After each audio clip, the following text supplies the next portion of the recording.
As a 2-year-old filly, Nona Mella stole the spotlight in her lone Saratoga appearance. She returns to the spa for her 3-year-old debut. Will she be ready off the layoff? Tejana was a mere neck away from a perfect 3-year-old campaign.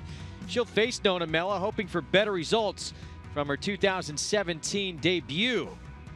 Gunrunner continues to get headlines for his Whitney romp and picking up that good luck charm along the way. We'll talk what's next for the Whitney winner.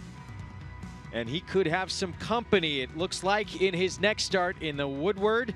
A couple of big performances lining up to face him on September 2nd here at Saratoga. Welcome to Saratoga Live on this Monday afternoon as we wrap up another week of racing here at the premier race meet in all the country. It's brought to you by Claiborne Farm, 100 years of doing the usual unusually well. Good to have you with us. Welcome to those watching on Fox Sports 2, MSG Plus, and elsewhere across the country. Greg Wolf alongside racing analyst Gabby Gaudet. Of course, Gunrunner was sensational in his Whitney win, but we have a couple of horses who came back later that day in the card and in the Aladar on Sunday in Neolithic and Rally Cry, who look like they could be pretty strong competition.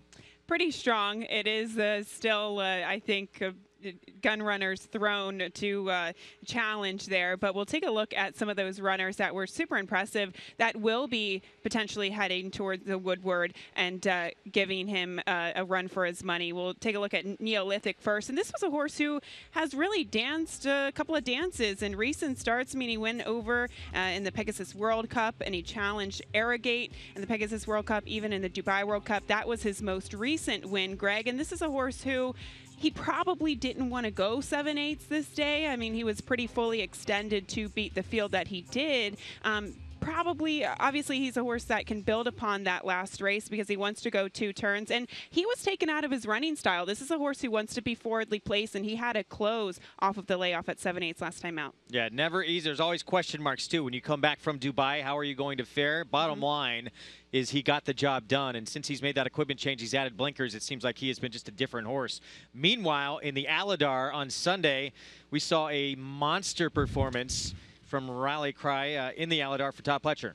And we saw Rally Cry actually coming out of the Met Mile, a disappointing performance in the Met Mile. And we saw Conquest Windy City in the early stages of this race try to send and go with Rally Cry, but he was just too fast and too much the best. He got a beautiful trip, just pressing from the outside, and a runaway winner from there. But he's going to have to take that step forward to tackle the likes of Gunrunner. Yes, again, at least on the East Coast here, the throne is still Gunrunner's, and he has put himself into the conversation big time for Horse of the Year. We'll see what happens, of course, with Arrogate when he comes back in the Pacific Classic. Woodward's going to be sensational, however. We'll talk more about Gunrunner a little bit later on in the show. Right now, some future stars we're going to hear about potentially going to be sold tonight across the street.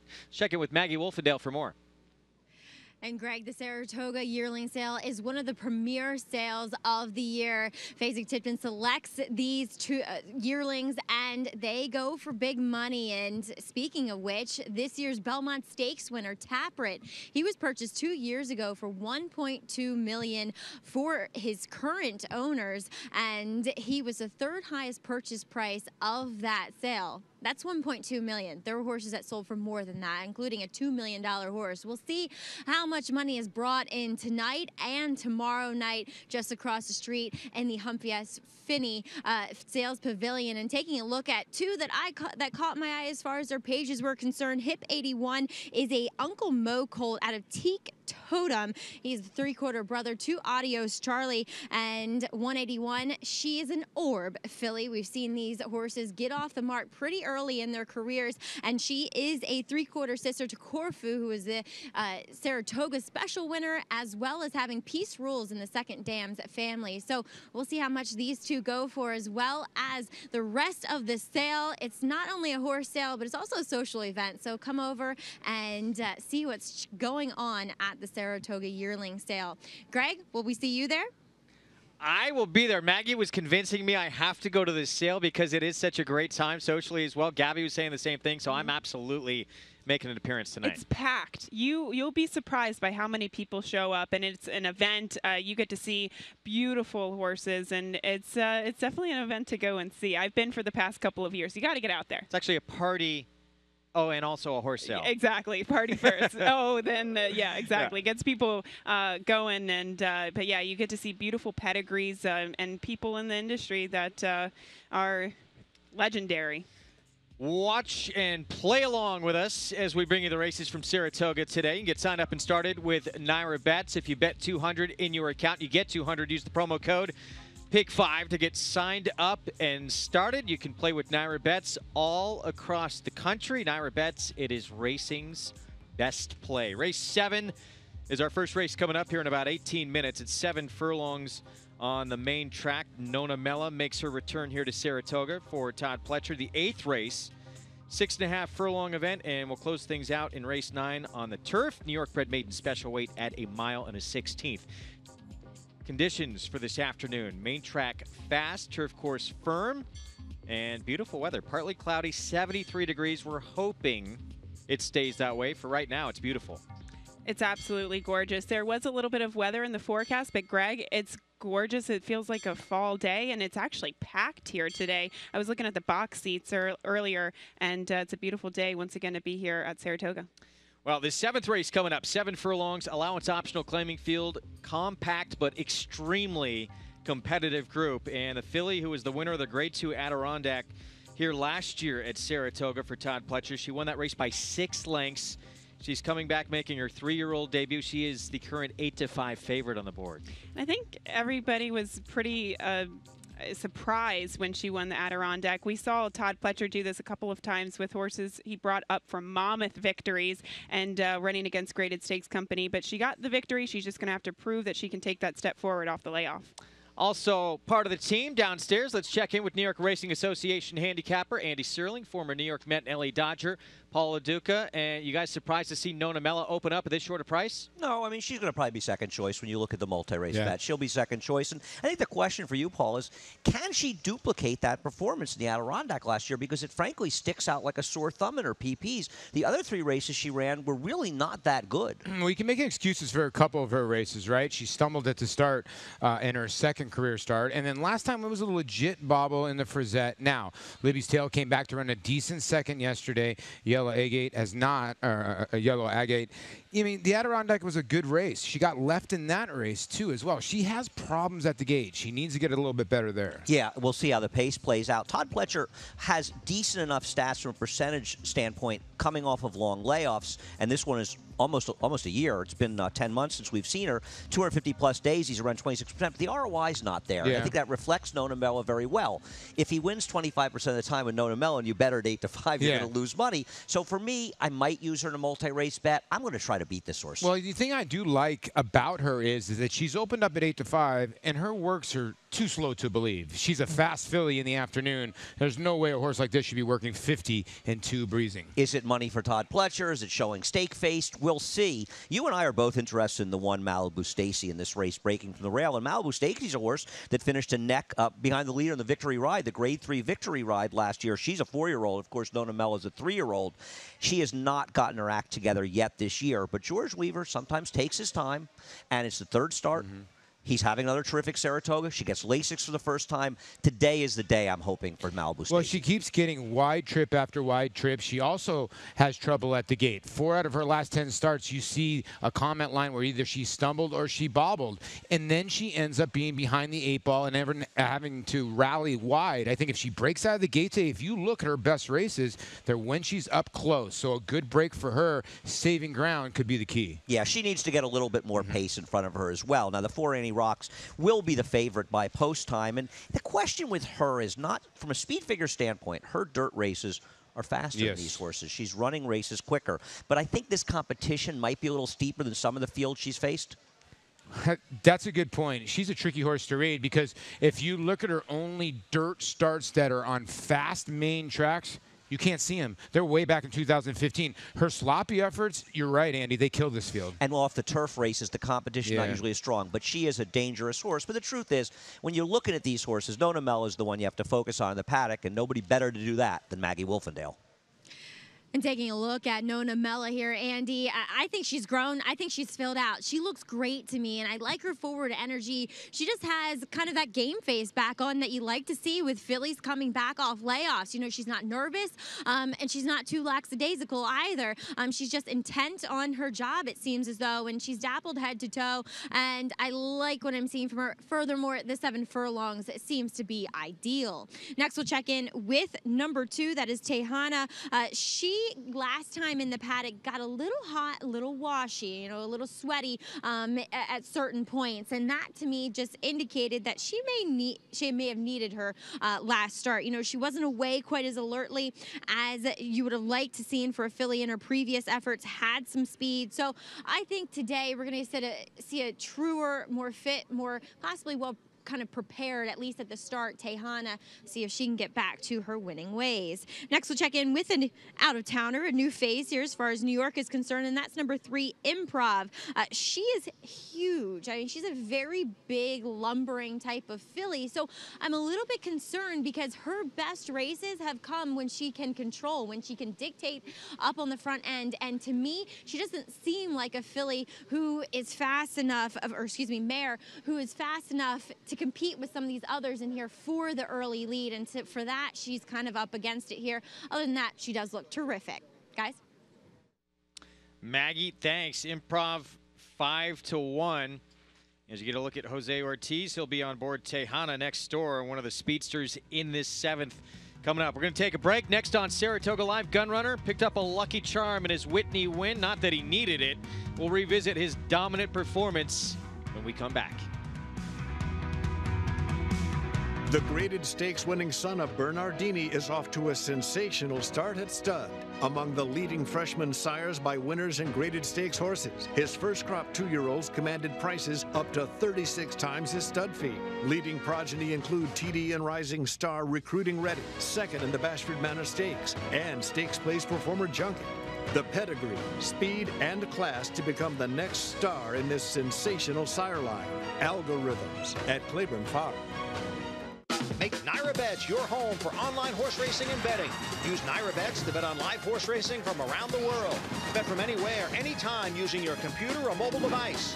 Earn valuable reward points on bets. Play in our exclusive promotions and earn cash rebates. Sign up at NyraBets.com and start earning your sign-up bonus today. NyraBets, racing's best play. Use promo code PICK5 to get a $200 new member sign-up bonus on NyraBets.com.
Back on Saratoga Live. Good to have you with us on this Monday afternoon. Another great crowd here at Saratoga. Want to remind everyone to continue playing the Saratoga Showdown free online game. As you follow our races this afternoon, you can play along without risking any of your own money. Put up a mythical bankroll, get introduced on how to play the races, and play for some real prizes, including a 2018 Belmont Stakes prize package valued at $2,000. Go to SaratogaShowdown.com or Naira.com to get involved. Post parade coming up for this 7th race. And we're going to see Malibu Stacy to kick things off. Manny Franco aboard for Jim and Susan Hill and trained by George Weaver. Gets Lasix for the first time and gets a little bit of out of distance to 7/8. I think has a big shot from the rail. Tejana won the first 2 starts of her career, then missed by a neck in the Grade 3 Monmouth Oaks, trained by Shug McGahee, owned by Emery Hamilton. Jose Ortiz aboard. She has to bounce back from a very disappointing return in her only race in 2017. Improv, trained by Rusty Arnold, owned by G. Watts Humphrey Jr. and Jose Lizcano rides. A very fast mare, but a fast mare going longer distances. Can she show that same speed, cutting back to 7/8? Annie Rocks was the morning line favorite for Jason Service, owned by Michael Dubb, and Irad Ortiz Jr. in the irons. Based on her speed figures on dirt, she is the fastest horse in this race. The class, though, she's rising in class of some of the races she was in. And Nona Mella, she won last year's Adirondack as a 2-year-old filly here by 6 lengths. She's trained by Todd Pletcher, and Javier Castellano rides. As you said, already a Grade 2 winner at 2, but we haven't seen her since her 2-year-old season. She's making her 3-year-old debut today. All right, Andy, Paul, we're going to let them fire away here. What are your plays? Well, I'm not sure we're showing first here, but I'm going to keep it simple, and I'm going to try to get the 1 home here, Malibu Stacy. Frankly, I was hoping for a little better than 7-2 on her. I'll accept the 7-2 and try to get her home, Paul. Well, I'm going to try to get the pick 3 home, okay? So we'll go all here to start. I thought this race was difficult, and when you look at it, you know, the favorites in the morning line are not getting played. Tejana, and you can make excuses for Nona Mella. I like Bluegrass Jamboree in race number 8. I think she's going to be very tough in there. If you look at the outside runner in there, I do think Grisarla, the 6th, the other horse in there would be my only worry because I think she's getting better and better. And in race number 9, 3, 5, 9, 10, 12, you got to try to beat the 9 in the last. That horse is tip of all tips around the racetrack. All right, that's how Andy and Paul are playing. Well, Paul playing this late pick 3 here. Meanwhile, let's go back to Tejana, who, again, started out her career, Gabby, winning those first 2 by nearly 9 lengths, and then she came up big in a Grade 3, her first graded stakes event. Her comeback effort, a little rough. It was. She is clearly a filly that's pretty quick, and she does her best running on the lead. We'll see if she gets that. I think she might be able to out-sprint Improv immediately coming out of the gate, and that's probably the strategy because last time out, she didn't make the lead, and she was on the chase. And you do see in the short comment that she was checked. I didn't think that she was going to win that race regardless. It was exaggerated for sure. But to me, Greg, she just really seems like a horse that needs the lead, and she could get it. I just don't know if she's good enough here.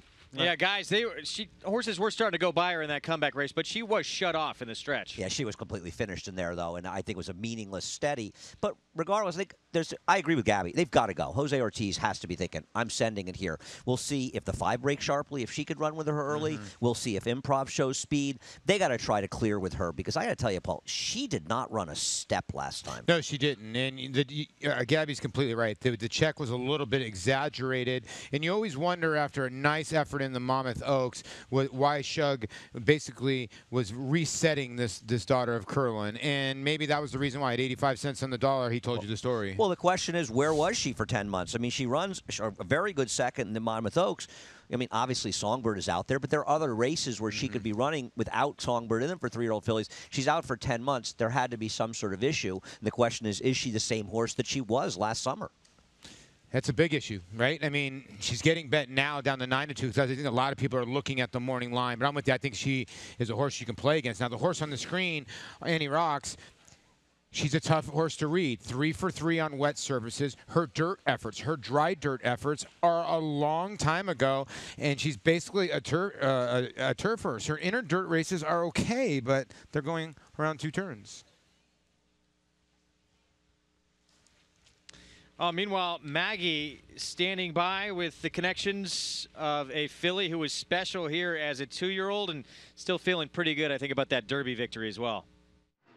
I hope they are. Vinny and Teresa Viola here on either side of me. And Vinny, I'll start with you. Nona Mella coming back today, named after Teresa's mom, and kind of a special filly. She's one of your Grade 2 winners from last year. Talk about her coming back here today, though. Great rest. Nice recovery from just being kind of a little tired. She looks great. She's coming to form. Her pedigree dictates class. She showed that in the Adirondack. Javi really likes the way she's been working. Todd likes the way she's looking, and if she runs to form, she should show herself well. I mean, phenomenal family, right? Superchargers family, Sonoma Cat, bunch of great horses in there. You know, just Girolamo Accelerator. So it's really one of those prime dirt American families. We're very lucky. And you're very well read up, and you're very knowledgeable about pedigrees, and that bodes well for tonight, the sales. Will you be making it over and possibly looking at some horses? We will, yeah. We will be looking both to buy and sell. You know, we breed, and Teresa and I enjoy that as much as we do the racing part of it.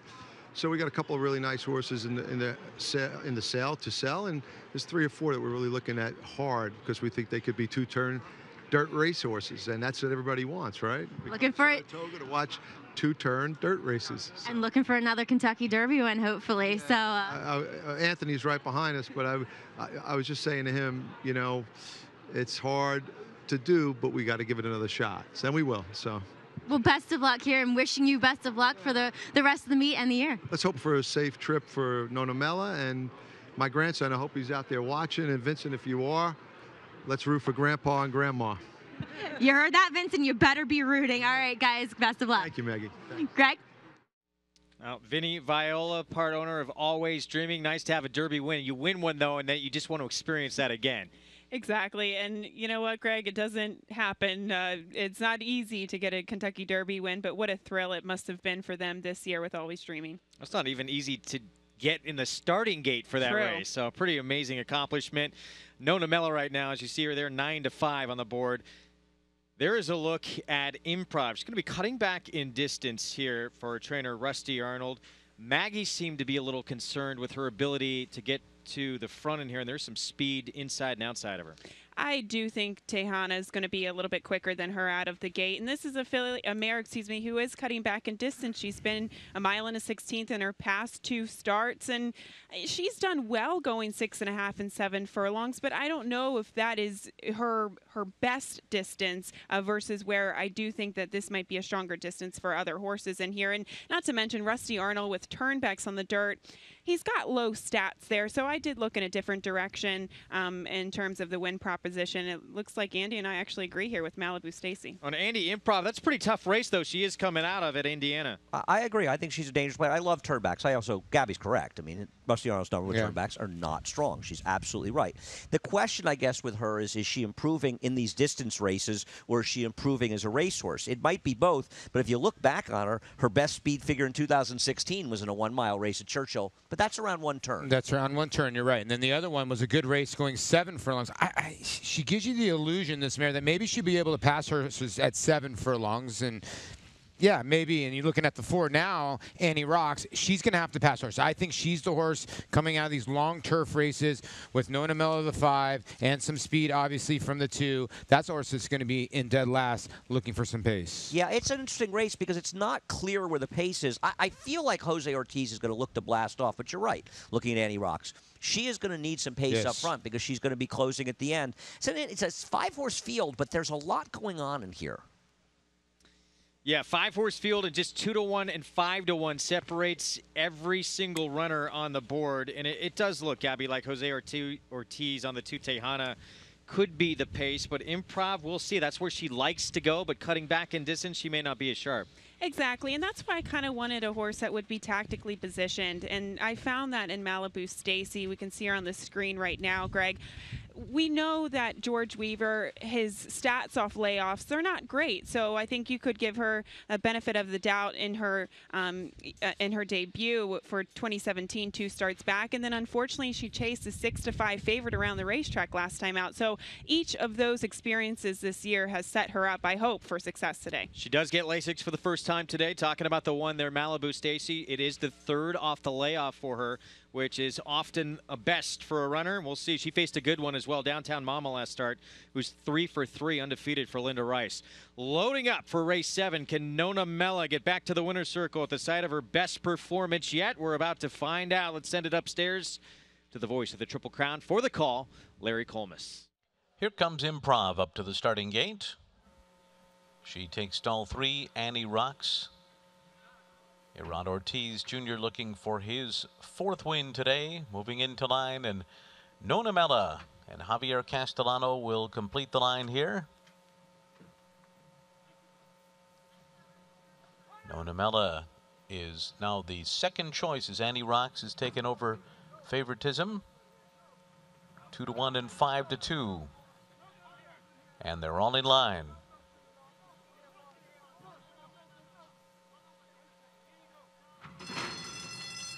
They're off. Annie Rocks had a good start, so did Nona Mella, and from their inside, it's Improv. Tejana and Malibu Stacy are at the back of the field early on as they head up the backstretch. And Nona Mella and Javier Castellano will take the early lead here. They're on top by a length and a half. Improv on the outside, second. Tejana's racing in third, just in behind the pace setters.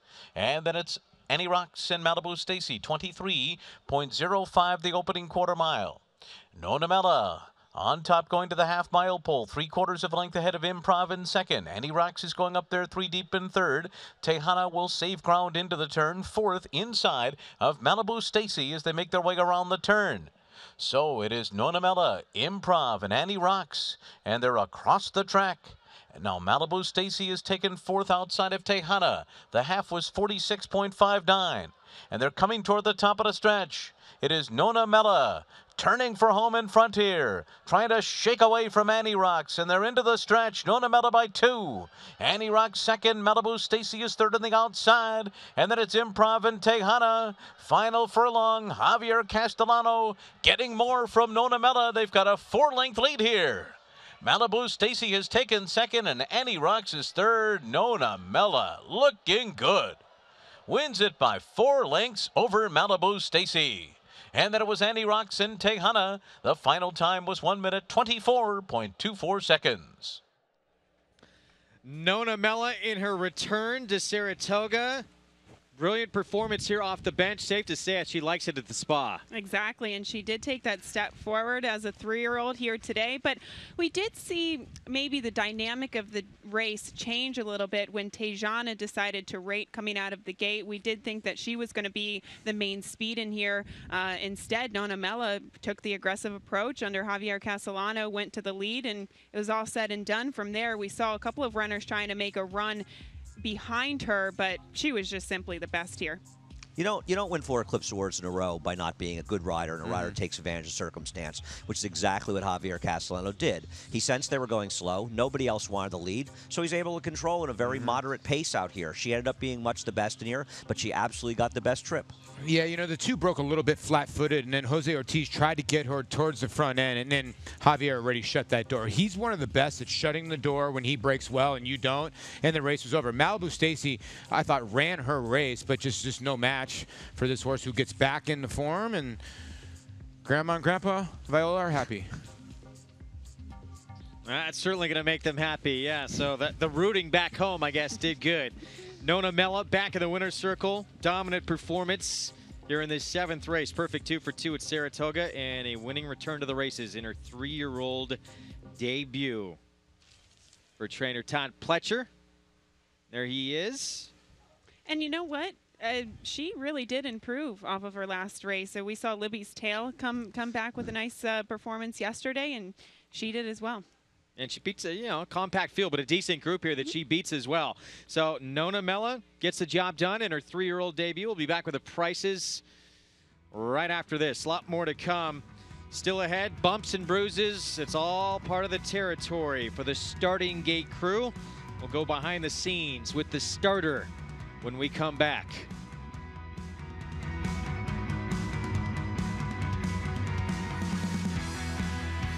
Undefeated in sprint competition, Eclipse champion Run Happy captured 3 Grade 1 victories and set blistering speed records at both Keeneland and Saratoga.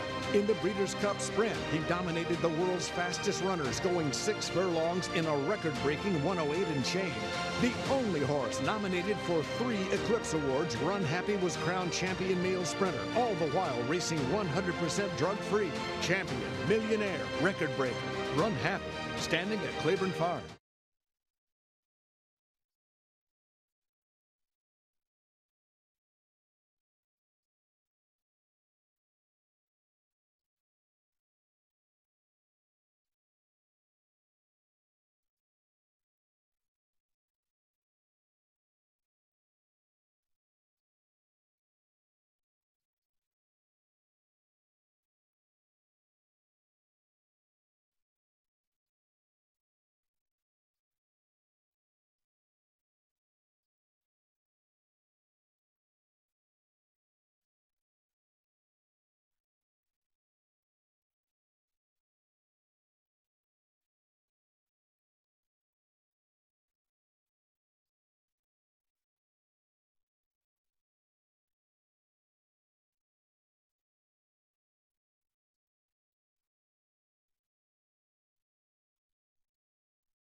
Back on Saratoga Live, recently minted Hall of Famer Javier Castellano on board Nona Mella, as he was aboard in that Adirondack win back in her 2-year-old campaign right here at Saratoga as well. Gets the job done and does so impressively for trainer Todd Pletcher. Returns $6.80 for the win for St. Elias Stable. And Vinny Viola, let's head downstairs to Maggie. Here with Todd Pletcher, winning conditioner of Nona Mella. And Todd, bringing her back now as a 3-year-old. She was impressive in the fact she took pressure at all points of the race. She did, yeah. You know, she's a filly with some good natural speed. She's also smart enough that she'll relax when she makes the lead. We kind of felt like we might be the main pace, but with the post position we had, we figured Javier had some options to see how everybody else played the race. And you were actually kind of missing in action this morning from the barn. Talk about Kyle heading to Wake Forest. Maybe next year? Maybe. He had his official interview today. It's one of his top choices, so we flew in last night. He had his interview this morning, got back in time for this race. Your Alydar winner. That's what we were trying to catch up on. How is he doing? Excellent. Yeah, really pleased with the way he ran and came out of it well. So, you know, we'll see how things go, but definitely have the Woodward in mind. Great. Well, looking forward to Rally Cry in the Woodward. Todd, congratulations to Nona Mella. Nice return. Thank you very much. Greg? Maggie, thanks. Yeah, we're going to talk a little more Rally Cry later in the show. Earned a 110 Buyer speed figure for his win in the Alydar, so he could be some stiff competition for Gunrunner. Todd Pletcher continuing to do outstanding here, as we expect from him, having won this meet so many times in the past. Yeah, he's done it a couple. He's done it a couple times, and he's having a fantastic year as well. It's not every year you win the Kentucky Derby and the Belmont, is it? No, taking 2/3 of that. Yeah, with 2 different horses. We're going to see Kaprat as well coming back later in the meet in the Travers, August 26th. And as Maggie mentioned to start off our show, horse who was sold right across the street for just over $1 million. You can have maybe the next Belmont winner if you head to that sale maybe over the next couple of days. Late pick 5. Of course, it has been a tremendous opportunity for all those who are able to get involved. It returned $16,500 the other day for just a 50-cent minimum bet. The way to get signed up and started, of course, with NYRA.bets.com to play it. There's a single winning ticket every day of the week, with the exception of Saturdays. $150,000 minimum payout on Saturdays. It's doubled to $300,000 if you're the only winning ticket, but you must play it through NYRA Bets to take advantage of that. Let's take a look at the follow-along so far and what has transpired in the NYRA Bets late pick 5. Back in the 5th race. This knocked me out. Did it? I know you weren't a big fan of matchup, but this was a very good ride from Irad Ortiz. He just kind of was down on the inside, going 9 furlongs, took advantage from the rail, went wire to wire. In race 6, got a few first-time starters, but we had a mission impossible for trainer Chad Brown, getting the job done first time out, and Javier Castellano aboard. Very nicely bred, was purchased for $285,000 at the OBS March sale. Took some money, actually went off at a pretty short price there and got the job done. So an impressive debuter there for Chad. He's had a couple so far this meet. Yes, he has. Total pool, $88,252. So again, I don't think we're going to have one winning ticket at this point, but you never know. That last race, $150,000 is what goes to the single winning ticket. So the value there is an extra $62,000 in that pool. But yeah, at this point, looking like there's going to be a few that hit that ticket. But nevertheless, there's going to be great value no matter what happens. In case you missed it, this was from just the other day, earlier here in the week. Assistant starter Alex Badine. Take a look at him, and he takes a shot. Ouch, from Lady Margaret. That's a first-time starter from Dwayne Lucas. Take one more look. This is one reason that I'm so glad I work up on the desk and not in the starting gate. You got to be tough to work in that starting gate. It's all part of the job when you're on the starting gate crew, and that's what it took for Alex Badine to get on TV, and he was laughing about it. He was okay, but that could not have felt good. He looked a little shocked there, huh? And he came right back. Look at that. No time off for Alex Badine, right back to work. And that's how dedicated this NYRA starting gate crew is. All good. And had a nice little story about it. Well, It takes courage, it takes quick reflexes, and toughness. Let's meet the starter in another edition of I Am.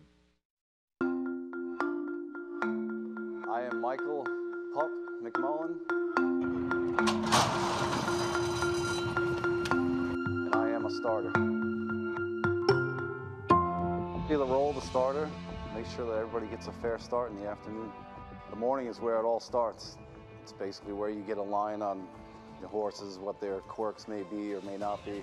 I can get a read on them. Some are fine, not even an issue, and then you get to see, like, the one that was here before is the first time it was in the mall, and he got approved out of town, so yeah, he was a little uptight in there, so we'll know tomorrow to keep an eye on him, have somebody in there with him.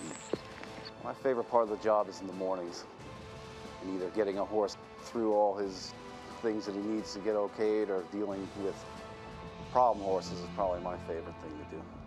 Hopefully whatever's happening in the morning carries over into the afternoon. I fell into being an assistant starter, right place, right time. They needed help, so I said, oh, sure, I'll give it a shot. I was lucky enough to have American Pharoah in the Belmont when he was able to hit the Triple Crown. And they're off in the Belmont Stakes. I don't really get nervous anymore. I've got a solid crew of guys that have been doing it. They've all experienced it, and you know, I'll be relying heavily on them. You always feel like you're learning. It's always challenging. It's always exciting.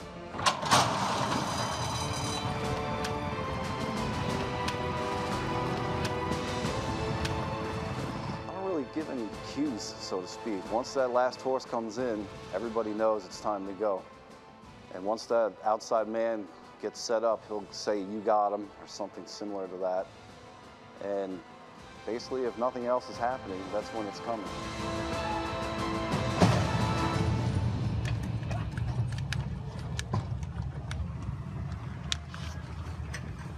Well, Pup, he is the glue of that starting gate crew. I heard a story he actually got kicked in the thigh late in the Belmont meet. Thought he was going to miss this entire Saratoga meeting. He didn't miss any of it. That's how tough they are. They're extremely tough.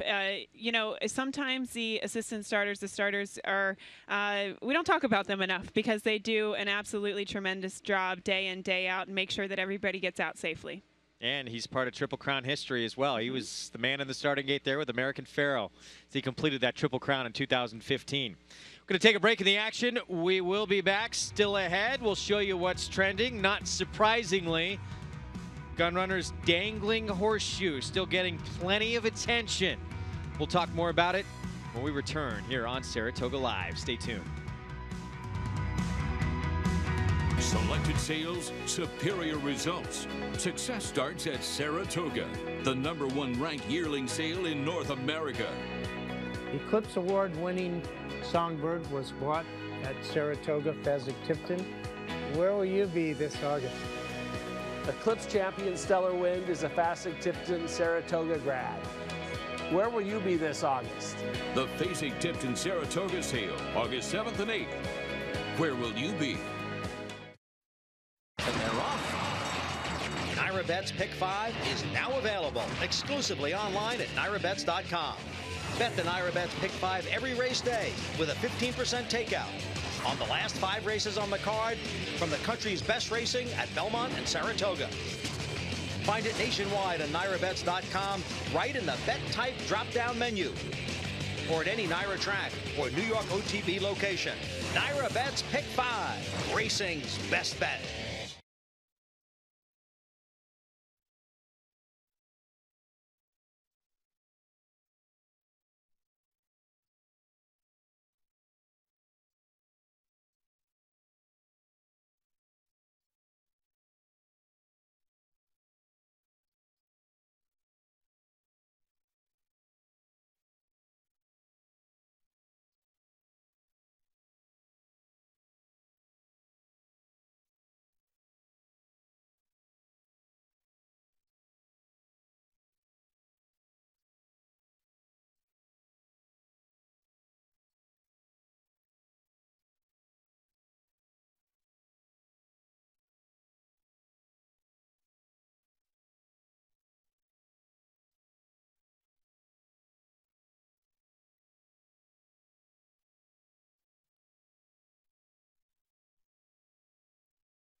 You're watching Saratoga Live on Fox Sports 2 on this Monday afternoon. We have the 8th race coming up. We'll set the stage for that momentarily. Great crowd here on a Monday afternoon. Our show is brought to you in part by champion sprinter Run Happy. We keep showing you some of Run Happy's great moments. How about the debut, though, which was just a incredible beginning. Breaks near the back of the pack, not in your picture right now. And look what's going to happen with Run Happy bolting up the rail here. He was such a quirky horse, Greg, and this just kind of showcases how quirky he was. He didn't break. He bolted up the rail. I wouldn't say bolted, but kind of shot out of there.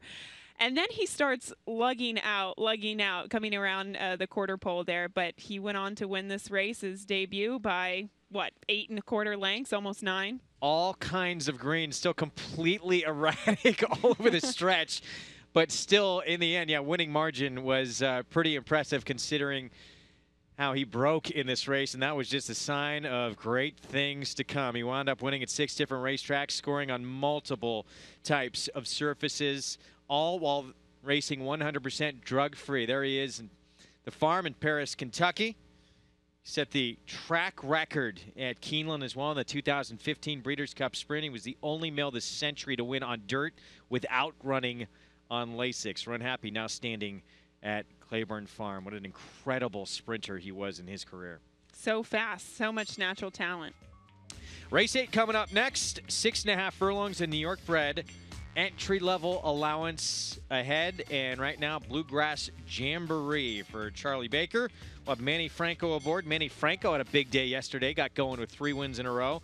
And Bluegrass Jamboree second off the short layoff this afternoon. And Manny Franco had a good day yesterday. He's starting to have a good day here today, hoping for another victory with Bluegrass Jamboree. And I do think that she's the horse to beat, Greg. Last time out, she was just unfortunately had to chase the likes of Cozy Spring around the racetrack. I think she's the horse to beat, but I also think that this is an interesting race that some alternatives you could look for. Well, Andy, lots to like with Bluegrass Jamboree, except for that price. Yeah, but she is the horse to beat. She's supposed to be favored. Charlie Baker, his trainer, had another horse entered named Verdant Pastures, the 2-horse. She's going to run a distance race later in the week.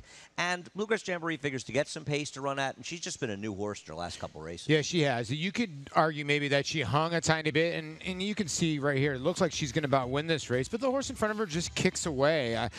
I like the courage she shows here. The horse on the outside sort of swung around her earlier, and then she sort of went by her late. So she shows a lot of courage here. She just got beat on the square, but she's the one to beat in here because there's other speed in here where she can sit in a perfect spot. Yeah, and I mean, from a speed figure standpoint, she's arguably the fastest horse. She's had good trips in both these races. The horse, though, who's third in the race that we're looking at right now, Barbie in the Budget, is a talented horse. So I think she's just a logical horse in here, but I'm hoping that Decorator Jen, the 8-horse, who is slower than Bluegrass Jamboree, and we continue to look at Bluegrass Jamboree here on the screen,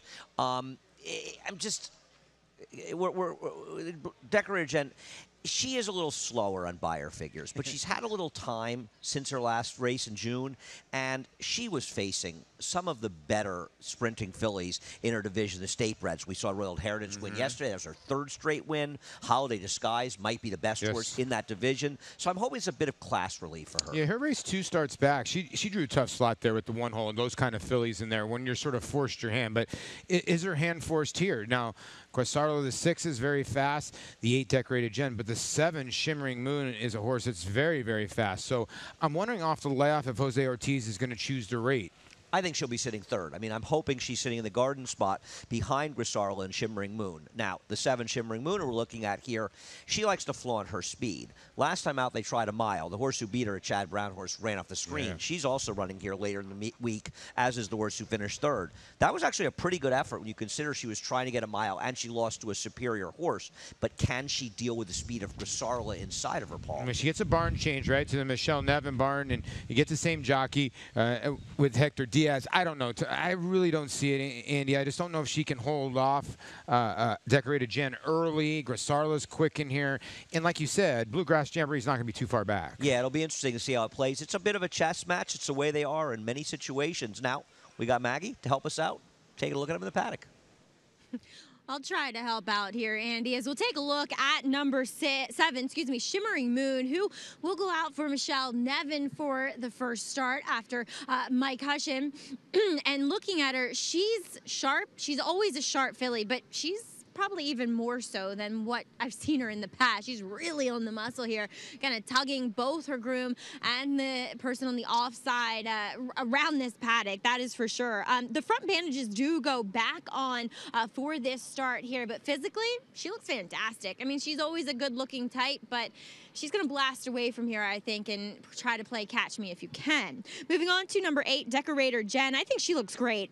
Sometimes when I see this filly, she does appear to be a bit on the nervous side, but today, her first time here up at the spa, she's fairly relaxed, and she's making a great impression on me. One of the better times I've seen her appear before a race. And then finally, on the outside is number 9, Never Hungover, a horse that has been running all of her races out of town, not against New York breds. Now, it seems as though that she possibly preferred Oaklawn Park more than any of the Kentucky tracks that she ran over. But looking at her here, she's a bit on the smaller side. She's calm, she's reserved. I think she's going to be one that will try to pick up the pieces if there's any kind of meltdown up front. So the horses are saddled here in the paddock, Greg. We'll send it back up to you. All right, Maggie, thank you. So Never Hungover. Back off a short layoff here for D. Wayne Lucas, who already had a couple of winners here at the meet. Right at her 5-1 morning line. Never Hungover. Little R&R. Can she get it done and get back to the winner's circle? We'll find out when we come back. The 8th next from Saratoga. Eclipse Award winner Blame retired to stud with more than $4.3 million in earnings, including a historic victory over Zenyatta in the Breeders' Cup Classic. Now he's making a name for himself as an internationally successful stallion. In 2017, his top runners include stakes winner No Fault of Mine, Japanese star Resonator, and classic winner Singa, the dominant victor of this year's Grade 1 French Oaks. Blame at Claiborne Farm. Change the way you watch racing forever with the new Naira Now app. Live racing in English or Spanish from a variety of camera angles, race replays, talking horses, race analysis, and a multitude of on-demand content, all in high definition. Naira Now is available on many platforms, including iOS, Android, Roku, Apple TV, Amazon Fire, and more coming soon. Download Naira Now today, free in the App Store, and start watching the best racing like never before.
Back on Saratoga Live here on Fox Sports 2. We get set for the 8th race coming up here at the Spa. 10% trifecta winners bonus coming up on race 8. Hit the trifecta on your mobile device, earn a 10% bonus. Naira Bets offers this trifecta winners bonus on a selected Saratoga race every single day. So take a look at the schedule and bet Saratoga Racing nationwide at NairaBets.com, the official betting site for Saratoga Racecourse. 8-5 favorite right now is Bluegrass Jamboree, but that's a look at Grisarla, who just went gate to wire to get a maiden score at Belmont last out. I like her best in here, Greg. She's coming out of a victory last time out, as you mentioned, and she did it pretty quickly, but I don't necessarily think that she needs the lead, although she did it going wire to wire here. That was her first time in for a tag, sprinting on the dirt, and since then, we did see Sand City, a filly who actually finished second to her here. She was a beaten favorite against Maiden $40,000 company, but I like this blowout win and the fact that she comes back with a bullet workout. I think she's just an improving type of filly. You think she gets, well, may not get as easy a lead. Do you think she gets a lead in here? There are other speed types, but like I said, I think that she probably has a little bit of a rating gear. I think she's just improving. We'll see how she does it this afternoon. She's on the board at 9-1 right now. Rajiv Mirage, Chris Engelhart team up. As we get set for our post parade coming up, 4-length score in that race we just showed you last time. There's Never Hungover. As we start our post parade with Cat's Halo, Kendrick Carmouche and Gary Siaka team up. She's facing a tough spot here right now, but she is in career form. 2 is Scratch the 3, Passport to Victory. Javier Castellano for Tom Morley. Coming off a near 6-month layoff, she doesn't have a race on paper that's competitive. Coming in from Finger Lakes, Pachamama for Edward Babcock and Dylan Davis. We've seen a couple of these horses run well. This one at 25-1 is really going to have to at least rate today because she's a horse that does like to be up close. Bluegrass Jamboree, here's our 8-5 favorite for Sugar Maple Farm for Charlie Baker with Manny Franco. The horse to beat has tactical speed, should get a good trip. They've got her to catch. Grisarla, who we were just talking about off that maiden claiming score for Chris Engelhart, has Rajiv Mirage aboard from My Purple Haze Stables. I think she's got a big shot at 9-1. If you look at her form, her dirt races are good. All of her bad races over muddy racetracks or turf. Shimmering Moon used to be with the recently retired Mike Hushin, now with Michelle Nevin for Blue Bison Stable, and Hector Diaz Jr. rides. We'll be stalking Grisarla. She's the more accomplished of the two. Decorator Jen, a 2015 Fasig-Tipton New York-bred yearling graduate for Linda Rice, has Jose Ortiz in the irons. And the key for this filly could be she finally draws outside. You look at a lot of her post positions, she's drawn the rail in 3 of her 7 starts, and she's getting bet like the horse to beat. And Never Hungover rounds out the field. D. Wayne Lucas, Luis Saez for Philip Maloof. Interesting name for a horse shipping to Saratoga. Actually has races that are competitive here. Could get a good trip. All right, Andy, how do you play this race coming up? I'm gonna bet on the 8-horse to win, Decorator Jen. I hope she goes up a little from her 5-2. I think she might. I'm going to take a shot. I like Linda Rice in these situations. She's run well enough in the past that I think she can take a step forward and beat these, not as the favorite. 5-2 on the board on Decorator Jen to her outside. Never Hungover. Maggie was talking about this one in the paddock. Had a maiden score. It took 8 starts to finally break through. Did so at Oaklawn. And I would say this is her performance here at Oaklawn. This is when she got the maiden special weight victory. She was bet down to the favorite.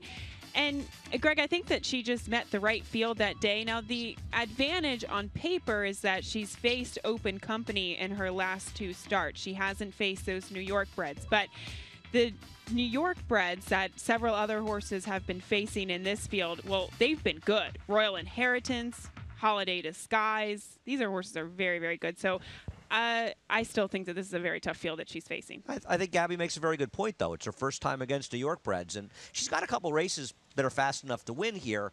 They're not her last 2 races. Well, she'll get at least the pace that she needs to. She's going to come rolling. They put the blinkers on her, and it really hasn't changed her running style. Well, it did. It changed to something. She was nothing before she put the blinkers on, but she started passing horses. And if you think that the 6 and 7 could get each other in trouble, and they could duel each other in submission, and you feel strongly about one or both the 5 and 8, the 9 seems to be the perfect other horse in this race, though she's not a great price at 5-1. But I agree with Gabby a little bit on Grisarla, because if you look at the first 2 races for that filly, she ran okay, and then she caught a muddy racetrack, then she went to the turf, she caught a muddy racetrack, then the turf. Gabby, she finally got something out of that race. Exactly, and you have to ask, well, what was the turnaround for her? Was it the drop in class? Was it the fact that she went to the lead? Is she going to go to the lead again here today? Could she just have needed the class relief as a confidence booster now to face winners today? There's a couple of questions about Grisarla, but you have to like her at the price as an alternative. Linda Rice, always dangerous at this meet here at Saratoga, standing by with the connections of the 8 Decorator Jen for that barn. Let's go to Maggie. Here's owner Aaron Yagoda for Decorator Jen, as Greg was just saying. And Decorator Jen, Aaron, is a filly who she got pretty good over kind of the spring winter time at Aqueduct. Gave her a little bit of freshening. What are we expecting from her today? Well, we hope they're going to sit off the speed a little bit, with the 7 having a lot of speed and the 6. Hopefully, Jose could sit in a stalking spot. I told him in the paddock that if they're kind of walking and he wants to take it to him a little earlier, he can leave it up to him. But she's been running against some of the good New York breds that have been breaking their maiden. Royal Inheritance, who came back and won 3 in a row now, and Holiday Disguise, who's a stakes winner for Linda. So she's been in a little bit of a class drop, hopefully. Yeah, hopefully, well, we'll see if there's any future stakes winners in here. I guess hindsight's 20/20. But Aaron, you kind of play all aspects of this game, including pin hooking. And with the sales coming up, Decorator Jen was actually a purchase of yours at the New York bred Saratoga sale as a yearling. Right, she was part of a pin hooking group that had that Tom McGreevy, was sitting behind me, who bought a lot of horses, Songbird, etc., bought for us. And then my partners didn't want to stay into race, so I bought her out at the 2-year-old sale in the May sale. Well, looking forward to seeing what Decorator Jen does here, Aaron. Best of luck. Thank you, Maggie. Have a good Saratoga. You too, Greg. Maggie, thank you. Yeah, just another example of what you can find at the Fasig-Tipton sale. Decorator Jen, a 2015 graduate, on the board at 5-2 right now. She put together back-to-back wins earlier this year at Aqueduct. Meanwhile, back to Grisarla. Rajiv Mirage finally got on the board here at the meet. He brought Thundering Sky home to a victory on the turf over the weekend. What do you guys think about Grisarla downstairs? You know, I think that both Paul and Gabby are making very good points about the fact of the dry track. She got back to a dry track and she finally ran a race. She ran much better, though, than she'd run in dry tracks in the past. My problem is she got the money last time at 7-1 against a weaker field. Gabby pointed out the horse who finished second to her was a total no-show at even money in a $40,000 maiden claimer. She's got to deal with Shimmering Moon in this race. I just don't want her in this race. But she's a price. If you like her, you need a better. No, you do, because like I said, if you look at her first start and her last start, she has an excuse in every other start. Lunged at break. She had traffic. She had a horrible trip 3 back when the rain broke, and Rajiv almost fell off of her. I just think that she might be rounding into form. Now, does she have to improve to beat this group? Yes. Yeah, to Paul's point, she could not get out of the gate at all cleanly the first really 3-4 starts of her career, and she still ran decent here at Saratoga in the second start of her career. So we'll see. She finally got a clean break last time out, and she aired gate to wire 4-length win. Got a new audience joining us right now for this 8th race.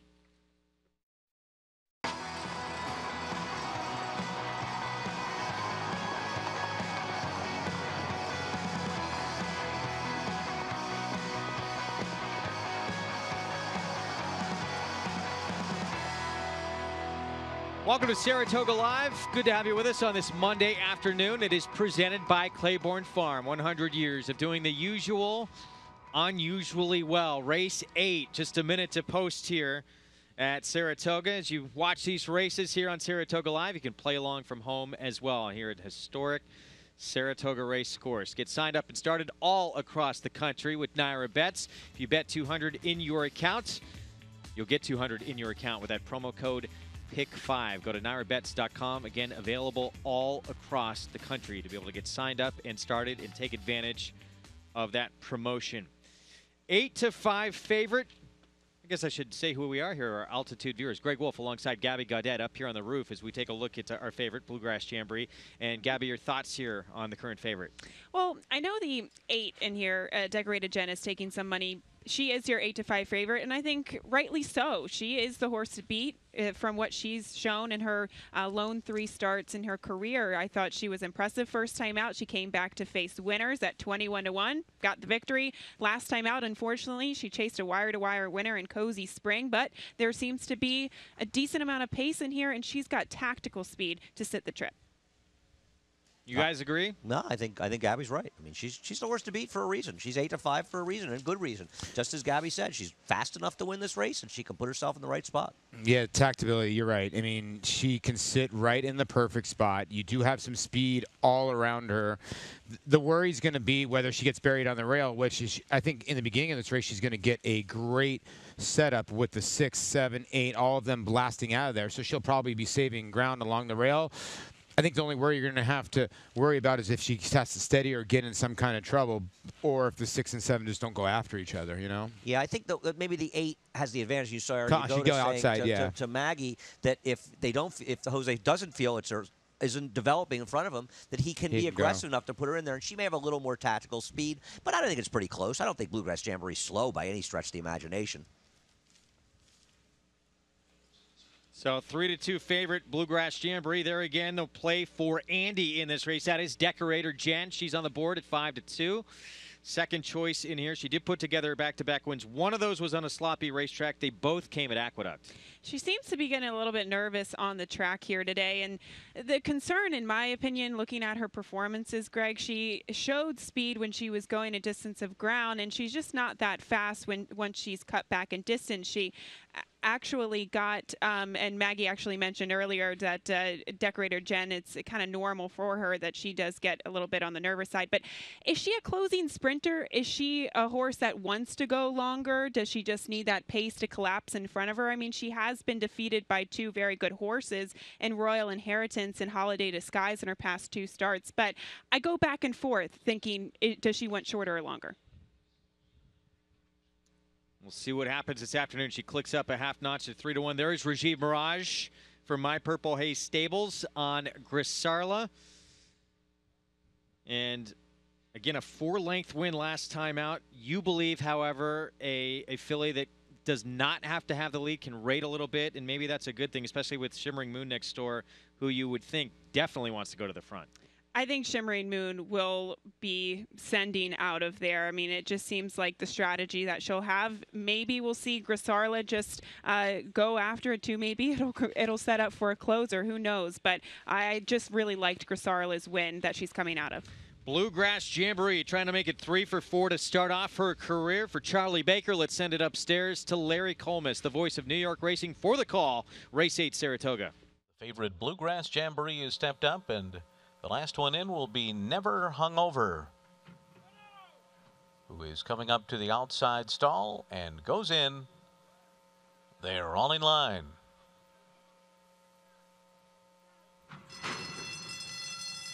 They're off. Good beginning for Shimmering Moon. Decorator Jen's got early speed too. Outside of them, Never Hungover, and from the inside, Grisarla. These 4 shoot out to the front ahead of Bluegrass Jamboree, and then Pachamama to the outside. Passport to Victory and Cat's Halo is last. Heading up the backstretch, Grisarla the leader, a half a length, with Shimmering Moon and Decorator Jen right alongside through a 22.59 quarter. Behind them, Bluegrass Jamboree, who's racing on the inside of Pachamama and Never Hungover, 3 wide as they move for the far turn. Passport to Victory is next. Cat's Halo trails the field. Grisarla neck in front on the far turn. Shimmering Moon on the outside second. Decorator Jen tries to cling to them in third. Bluegrass Jamboree is being pushed on hard by Manny Franco to go. They're 4 lengths off the lead after a 45.69 half mile, and they're into the stretch, and Shimmering Moon has taken charge here. Shimmering Moon in front as they come to the final furlong. Bluegrass Jamboree takes aim on the outside. Grisarla's third down toward the rail. Then it's Decorator Jen. It is Shimmering Moon with something in reserve here, and she is pulling away. Shimmering Moon coming home a winner, drawing away by almost 6 lengths under the wire. Bluegrass Jamboree was second, then Decorator Jen and Never Hungover in 1 minute 18.03 seconds. Michelle Nevin, Blue Bison Stable, Hector Diaz Jr. connect with Shimmering Moon here at 5-1. Well, I am the president of the Hector Diaz fan club. I think this guy is a terrific rider. He's really come along well, and we were watching it together, and he really got her to relax. I mean, first we were wondering why he was rating her, but he got her relaxed, but that was not his pace. I mean, compare that pace to what we saw in the prior race. They were moving, though they will go a bit faster in the 6.5 furlong races, but he got her to relax, and she drew off to an easy win. She really did. You got to give him credit. He had no worries at all. He had the 6 buried at the top of the stretch. He looked underneath himself, and he knew he had this race won, and she won nicely. I thought this was a handy win here. Bluegrass Jamboree was just never a threat. No, she really wasn't. And you know what I was noticing when this filly was coming down the stretch, she had her ears pricked. It almost looked like she was paying attention to the birds that were flying off of the track. And sometimes we can see, you can see her ears pricked coming down the lane and the birds flying everywhere. But sometimes when we see these horses, they make the lead by themselves and they're coming down and there's nobody around them. They lose their attention, but a good ride there by Hector Diaz to keep her attention and get her to the finish. And right next door, just looking off screen there at the break, the 4, 5, 6 all kind of bunched together out of the gate as well. So that kind of helps Shimmering Moon a little bit in this spot. It never hurts to get a little bit lucky and got a clean break. We're going to take a break. We'll be back with more coming up. This was sensational what happened. Loose Horseshoe winds up on the tail of Gunrunner, and the rest was history in the Whitney. We'll be back.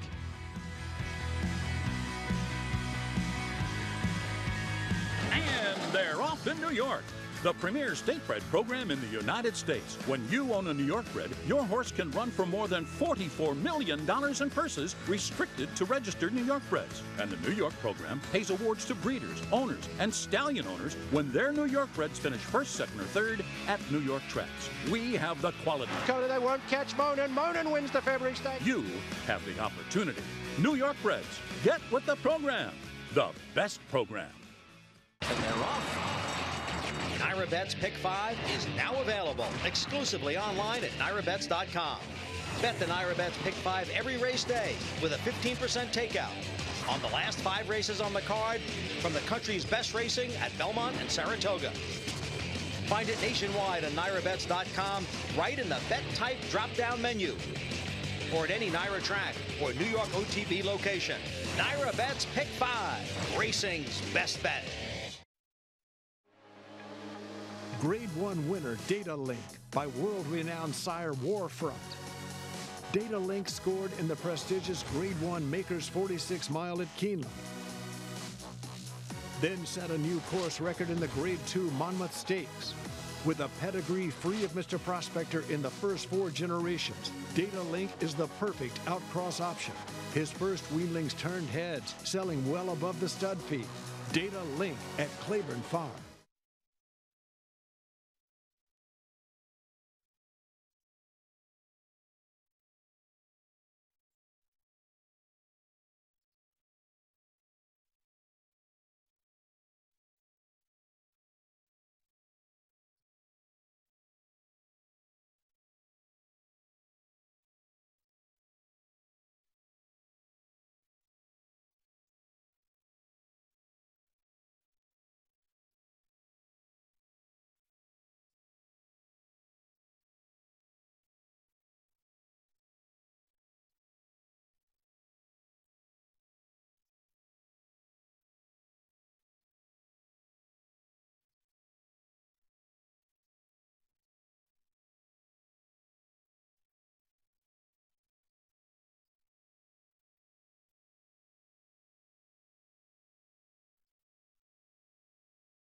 Back on Saratoga Live, Shimmering Moon, much the best in race 8 for trainer Michelle Nevin. Daughter of Malibu Moon collects just the 2nd win of her career. She's only had 2 wins. When she wins, though, she wins big. She does, and today was another one of them. That was a perfect ride by Hector Diaz, just pressing the pace there, but she was definitely much the best today. And she broke her maiden by 17.5. This one not quite as dominant, but still pretty sharp. Let's send it downstairs to Maggie. And here with winning rider Hector Diaz, who now has his 5-pound apprentice. Hector, congratulations. It's got to feel pretty good. Yeah, I feel great. I mean, win here is like a whole different game. Here is like feel the big leagues, you know. It's awesome. The first winner here, I feel more excited than even my first win. That is true. I'm sure a lot of people would say that. That's evident for all connections. And riding the Monmouth on the weekends, but making the most of your rides here. You're 2 for 6. Yeah, I just 2 for 6. I gotta say thank you to my agent, thank to the trainer who trust me and give me the shot. You know, that's all we need: hard work and opportunities. And you gave Shimmering Moon a textbook ride here, stalking the pace and making sure you had a lot of horse at the end. You sure did. Yeah, the plan worked out like I read the form. I mean, I want to see second or third. Some horses I don't expect was there on the lead too, so I tried to save horse for the end. Hector, congratulations. May it long continue, and enjoy your 5-pound apprentice. Thank you. All right, Greg? Young rider with a lot of upside there and getting a win here at Saratoga. Hector Diaz Jr., well done in that 8th race. Shimmering Moon, impressive, getting the 2nd win of her career. Over the weekend, one of the star horses in the game made his return to run in the Whitney. It was Gunrunner lining up against a horse getting a reputation as a giant killer, of course, here. He beat American Pharoah. That would be Keen Ice, but it was all Gunrunner. Goes up in 48.31 seconds. It's an easy pace. 2 Brutus is 4th on the outside. And then it's Discreet Lover, War Story down at the rail, and Keen Ice is last. Gunrunner takes the lead. Gunrunner has taken over with a half-mile to run, and he takes off as the field rounds the far turn. He's opened up a 2-length lead. Cautious Giant is back running in 2nd. Breaking Lucky now moves by him on the outside. Then comes 2 Brutus. They're followed by Discreet Lover, War Story, and Keen Ice beginning to pick up his stride from the back of the pack. But he's 7 lengths behind, and he's got Gunrunner to catch. Gunrunner turning for home in the Whitney. In front by 2. On the outside, Breaking Lucky is 2nd. Keen Ice has made his way up into 3rd, but he's still far behind. And now Florent Giroux lets Gunrunner go, and he's opened up a 4-length lead. Breaking Lucky is 2nd. Keen Ice on the outside is 3rd as they come to the line. Gunrunner wins the Whitney. Well, guys, Gunrunner, ultra impressive. I love what Steve Asmussen said afterwards to Florent Giroux. He said, I guess Rabbit wasn't on the menu today. He's just a terrific, solid horse that shows up every time. He seems to run better with every race. He's a consummate pro. Plus, he's a good-looking horse. Steve Asmussen's got a good car wash in his barn. You know what? He's a tactical horse. I actually walked out of the racetrack yesterday with Florent, and I go, how the heck did Arrogate pass you? He goes, I still don't know. I still do not know, but I'm hoping that I've maybe closed the gap on him, and hopefully we'll see what happens in the Pacific Classic. It's a substantial gap based on the Dubai World Cup, but that doesn't mean, listen, Arrogate's coming off a complete no-show, and this horse, Gunrunner, has gotten better since his race in Dubai. And what I love about him is the way they flaunt his speed. They're not afraid to let a speed horse do what he does well. Everybody is so concerned with rating their horses and taking their speed away. They've realized with Gunrunner, just let him go. No, and I think that's the truth, too, because you know what? He's the type of horse where his tactability makes him great. I think a lot of people are always like, oh, he gets a candy trip. He gets a candy trip because he's got natural speed and he can finish. He showed that, okay, I get it. The Whitney field this year was not one of the better fields, but he showed it in the Dubai World Cup, and Arrogate ran by him. I'm starting to think now that he doesn't make mistakes, and if Arrogate keeps making mistakes and regressing, Gunrunner's going to start beating him. Well, that's a fair point, but we'll see, because Arrogate is a monster. Yeah, I mean, that World Cup, he got eliminated at the start, and he still ran down Gunrunner, and Gunrunner's a wonderful horse. Arrogate has just been better. He still has to bounce back, but, you know, with Arrogate, listen, you can always say, people say that horses, you can't blame horse for who's behind them, but it is how you win.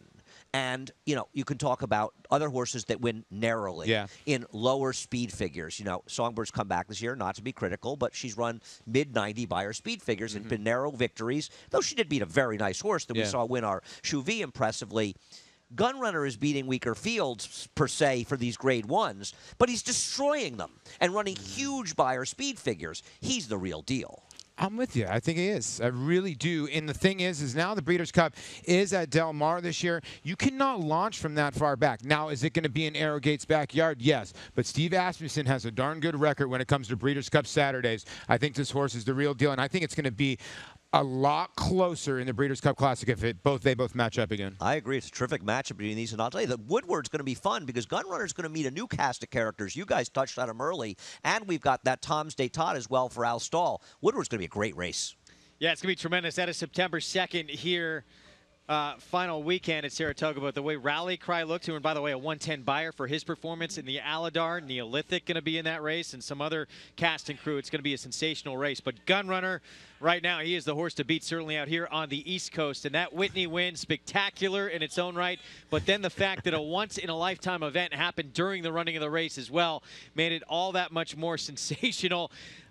Horseshoe comes off of the Rabbit, bounces off of Cautious Giant's hind end, off of Gunrunner, and then gets entangled in his tail, and he took it along for the ride the rest of the way. That is absolutely crazy. and the fact that it got caught in his tail, I mean, this Horseshoe could have just flown anywhere. We can see it on Cautious Giant, bounces off his butt, lands on Gunrunner's tail, and I can't believe that it actually stayed in there. There you see him dragging it along. Yeah, amazing. And, you know, that could have really hurt someone, too. Exactly. But it wound up being no harm, no foul at all. They had to actually tear some of the horsetail hairs out to get that thing out of him.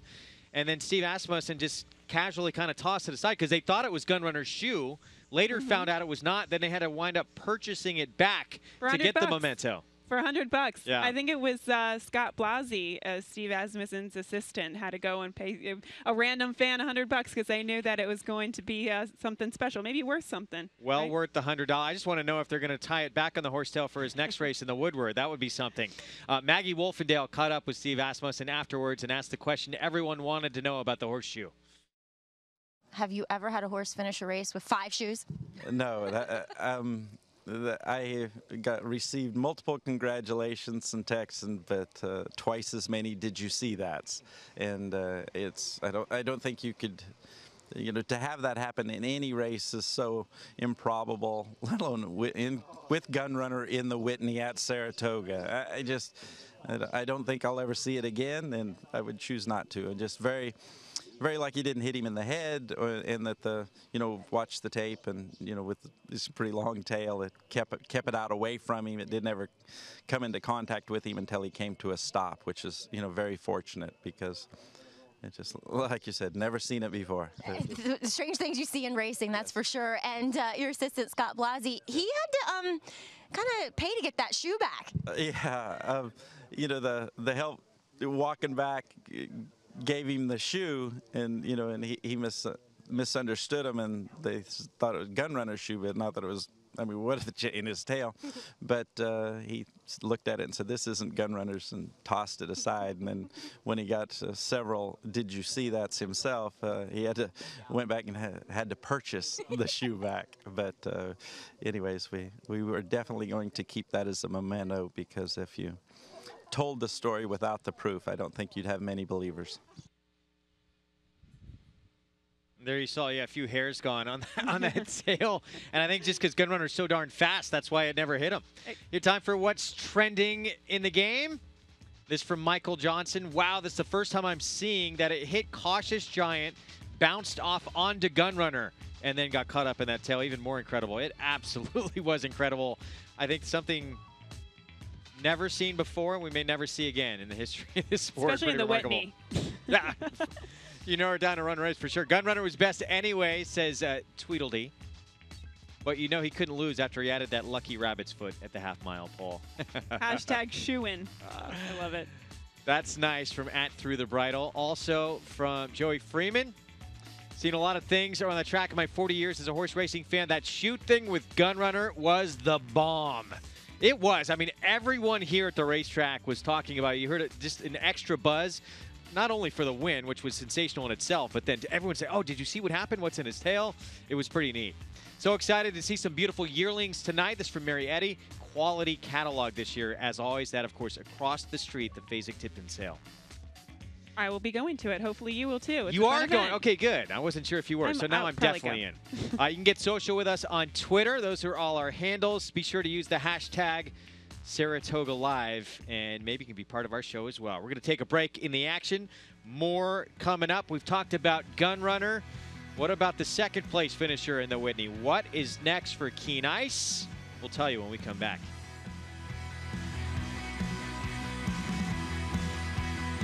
Make NyraBets your home for online horse racing and betting. Use NyraBets to bet on live horse racing from around the world. Bet from anywhere, anytime using your computer or mobile device. Earn valuable reward points on bets. Play in our exclusive promotions and earn cash rebates. Sign up at NyraBets.com and start earning your sign-up bonus today. NyraBets, racing's best play. Use promo code PICK5 to get a $200 new member sign-up bonus on NyraBets.com. Undefeated in sprint competition, Eclipse champion Run Happy captured 3 Grade 1 victories and set blistering speed records at both Keeneland and Saratoga. In the Breeders' Cup Sprint, he dominated the world's fastest runners, going 6 furlongs in a record-breaking 108 and change. The only horse nominated for 3 Eclipse Awards, Run Happy was crowned champion male sprinter, all the while racing 100% drug-free. Champion, millionaire, record breaker, Run Happy, standing at Claiborne Farm.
We're back on Saratoga Live, getting set for race 9. It's Amana 16th on the turf coming up, and we had an incident earlier here in one of the stalls in the paddock. Let's go to Maggie Wolfendale for more.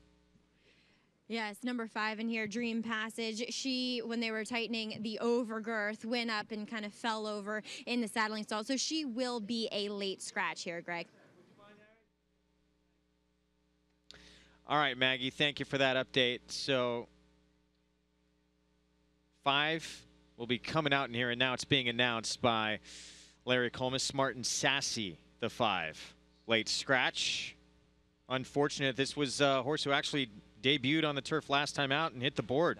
No, for sure. She would have had a big shot in here, but doing the right thing. It looks like she's okay, but you always have to take the right approach there. So late scratch of the 5, Smart and Sassy.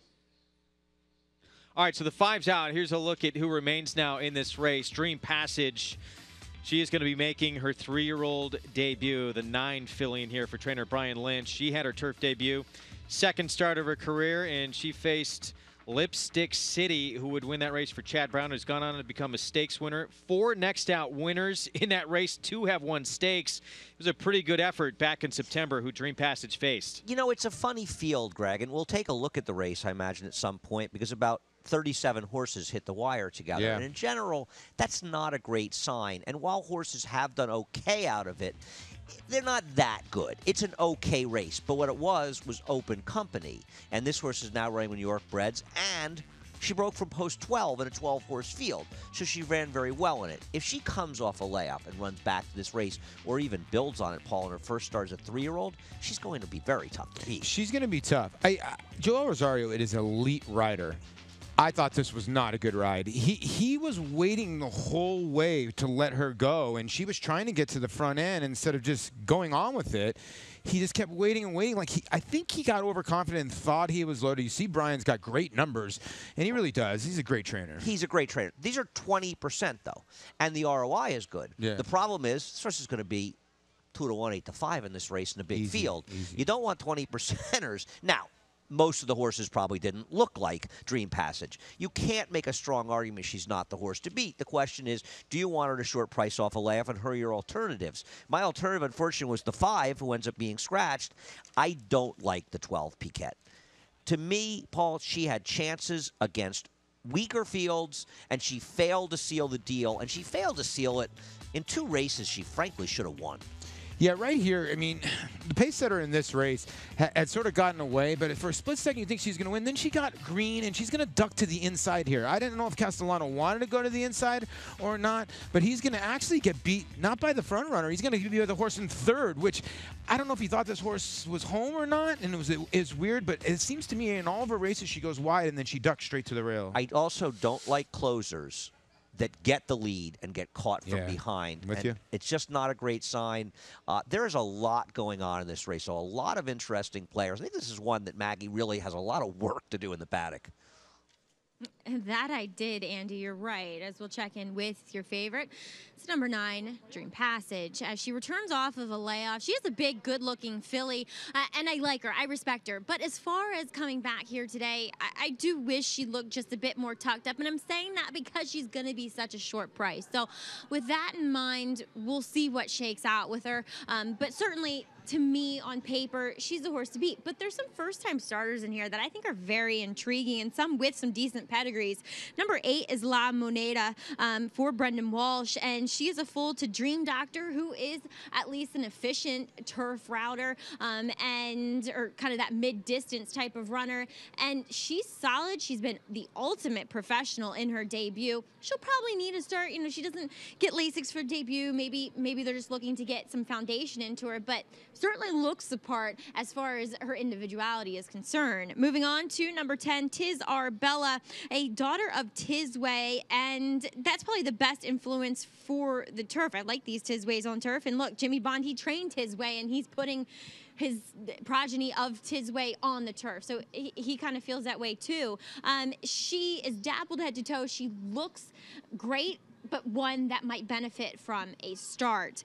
Number 11 is Cat O' Mine. Now, this one is a half to Khaleesi Cat, a daughter of Mineshaft, and she's kind of impressed me the most. The more I've watched her, the more I like her, and once they put that saddle on her, you know, she kind of felt like one that might not be quite as clued in as you'd like to see, but once they put the saddle on, she kind of puffed herself up, and she looks fantastic here in the paddock. She's actually probably the most fit-looking first-time starter that we'll see. Now, pulling up the rear of the field, a little bit out of order, is number 7, Halcyon Greg. So just so you know, Halcyon will be coming out last as far as the post parade's concerned. Maggie, thanks for the heads up. We start here with the 1. This is Words of Love, who's going to break middle of the pack in here. Eric Cancel rides for Jonathan Shepard. Hall of Famer Jonathan Shepard and Eric Cancel gets in the irons. I think a live little long shot on the stretch out. It comes in from Delaware. The 3 is going to have the rail in here. Photographer, 2 sprints now stretching out for Tom Proctor, Glen Hill Farm, and Chris DiCarlo rides. He's got the pedigree to love it. Chris DiCarlo's had a couple horses at big prices, 70-1 and 50-1, just missed hitting the board. I think this is a live filly. Tulips Galore. The 4 in here for trainer Thomas Bush with Luis Saez for Gallagher's Stud. Has a decent turf pedigree, top and bottom. She's out of a mare who won going long on the turf, and the foals have been pretty promising. 6-horse Danielle's Pride, Junior Alvarado aboard for Young's Racing Stable, 3-year-old filly by Mission Impossible. A debuted sprinting on the turf, will hope to improve without a distance today. La Moneda, Javier Castellano rides his first-time starter for trainer Brendan Walsh. Debuting as a 4-year-old, taking her a little bit of time to get to the races, but it showcases a very nice pedigree. Dream Passage, 8-5 favorite, making her 3-year-old debut. Irad Ortiz Jr. rider change aboard for Brian Lynch. You talked about the loaded race, Greg. Comes out of a big race and was right there in the finish. Don't forget, if you're live in all your wagers, now that the 5 scratch, this will be your favorite. Tiz Arbella, the 10 in here. It's Jose Ortiz. He'll be right next door to his brother, James Bond trainee for Bond Racing. This 3-year-old filly is by Tizway out of a Sky Mesa mare and has a couple of turf workouts since coming up here to Saratoga. Cat O'Mine, Maggie liked the look of the 11 in the paddock, trained by Bill Mott. Jose Lizcano aboard, and the dam actually won the Yaddo and was graded stakes placed on the turf. Yeah, there's some pedigree here. She's feeling it, isn't she? The daughter of Mineshaft, and another one that got a nice little work over the turf course. PK on the outside, daughter of Courageous Cat. It's Joe Bravo in the irons. Going to have to work out a trip from the outside post position, and has been the beaten favorite in the past 2 starts. Meets a tough field today. And in from the also eligible list, reconsider at this 13 here, Sam Camacho Jr. for trainer John Hurtler. Didn't run a bad race. A 3rd place finish for State Bred Maiden 40s on July 26th here, but it's going to really have to improve. Halcyon, 2nd time out, debuted on the turf at Aqueduct, now with Thomas Bush. You get Paco Lopez aboard, so maybe he's going to be aggressive early. This filly didn't show much in her own start. Well, the 9, certainly the horse to beat. Here's an intriguing one, though. This daughter of Warfront, 2015, Fasig-Tipton Saratoga Select Yearling graduate. Again, that sale happening right across the street over the next 2 nights here in Saratoga Springs. Photographer debuted at Pimlico and then Monmouth, both 5.5 furlongs on the turf. Now will stretch out, and a lot of people sometimes like that move. 2 sprints stretching out. We'll see if it's the right move for Daughter of Warfront coming up here in this nightcap at Saratoga. Going to take a break in the action. Photographer trying to get a win photo coming up in career start number 3. And they're off. NyraBet's Pick 5 is now available exclusively online at NyraBets.com. Bet the NyraBet's Pick 5 every race day with a 15% takeout on the last 5 races on the card from the country's best racing at Belmont and Saratoga. Find it nationwide on NyraBets.com, right in the Bet Type drop-down menu, or at any Nyra track or New York OTB location. NyraBet's Pick 5, racing's best bet.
Back on Saratoga Live, our nightcap coming up here, mile and a 16th on the turf ahead. We have a 3-2 favorite. I'm going to touch on here in just a moment. We mentioned our Saratoga Showdown contest. Great way for people to get involved and not risk any of their own money and still be alive for a prize package, including the Belmont Stakes prize package for next year. And also at the end of today, 50,000 points on NyraBets. And there is a look at who is leading the way. I had a rough day today. It's risk-free, though. It is, absolutely. And if you happen to have some success, well, you get paid for it there with some special prizes. So no excuse not to be part of it. If you did not play today, be sure to get involved tomorrow on the rest of the meet. SaratogaShowdown.com or Nyra.com. to get signed up and started. Here's a look at the 10 in here. It's a first-time starter for the James Bond barn. Jose Ortiz will be aboard this daughter of Tisway. And she's a good-looking filly here. I have all the respect for Jimmy Bond and his operation. She is posted towards the outside, and you're always curious to see what kind of gate speed these first-time starters will show. And Jimmy Bond, he's not really known for cranking his first-time starters up, at least going a distance of ground on the turf. He's 0 for 15 in the past couple of years, but you have to love the pedigree that she has by Tisway with that Sky Mesa influence on the bottom side. I think you have to love the money that she's taking. And Jimmy Bond is somebody who's stabled up here for most of the year when he's not in Florida, and he's pointing to Saratoga. And as you say, Tisway's been good with turf pedigree, with turf runners. Not a lot on the dam side here. To me, Paul, the only thing that matters is the money. And the money says this one can run, and I respect that. Yeah, and you know what? I don't know if Jimmy wanted to debut her on the turf. He got her on the turf, right, to get those couple works. But look at that drill 2 back on the dirt. That's telling you go time right there. So I think maybe he ran her around the turf to make sure she's okay. And I think he's probably saying, I think we need to go long. And there you see her on the screen. And you're right. She's getting bet. She's down to 6-1, but she's been live the whole time. I just respect the money. I don't worry about anything else in these situations. The one, Words of Love, is a long shot you might want to take a little look at. Coming up, get a little trial run down at Delaware Park where they was running for $34,000. This person's $73,000. It's $40,000 more. This is the race they want to win. Now, whether or not she's good enough, I don't know. But watching her race, she didn't do much running, but I'll bet she runs a lot better today. Whether or not it's good enough remains to be seen. Jonathan Shepard's in the Hall of Fame for a reason, and that's because he knows where to place his horses. So I don't think he'd bring the one here. He brings some horses to Keeneland here and there, and they run live, something like the same meet here at Saratoga at these big meets. If he's going to bring a horse over, they got a shot. I think that's the long shot here to throw in your supers at 24-1. Now, these silks right here, always dangerous in any turf race. The silks of Glen Hill Farm, and this is photographer, daughter of Warfront, Maggie for Tom Proctor. Gabby, sorry. Oh, we are going to Maggie. My apologies, Maggie. Yeah, they are, and it would be nice to see them in the winner's circle here. Photographer is a filly stretching out. Now, she is completely devoid of speed in her 2 turf sprints, but as she comes in here going long against New York breds for the first time, she is very sharp. But physically, she really looks like a filly who should relish any more ground that she can get here under her feet, going the mile and a 16th. And she looks great, and she continues to kind of bounce around that 5 to 6-1 area. So, you know, I think she's certainly a player here if you're not a fan of the 6-5 favorite in Dream Passage. Guys. All kinds of turf pedigree. Warfront been sensational with turf runners out of a Chester House mare who was an Arlington Million winner. So lots to like there. Well, she's a multiple graded stakes winner going up to 1.5 miles. So distance is definitely probably preferred for photographer. And I agree with Maggie. When I saw this filly first time out at Pimlico, I thought there was no way she wants any part of 5 furlongs. So I'm going to her today. Firmly the favorite, however, it is Dream Passage. First off the bench here, first start of her 3-year-old campaign. It was a blanket finish, as Andy talked about in that turf debut back in September, but a lot of horses came out of that race to win and win some good races as well. Defiant graded stakes place, Compelled graded stakes place. Lipstick City, who won it, won a stakes at Monmouth. Let's send it upstairs to Larry Colmus for the call, the nightcap here from Saratoga. Cat O' Mine moving into the starting gate next will be followed by Words of Love. Halcyon still to come forward before Words of Love. Meanwhile, Piquet steps up to line. 6-5 odds right now on Dream Passage. Just went down even one more notch to even money.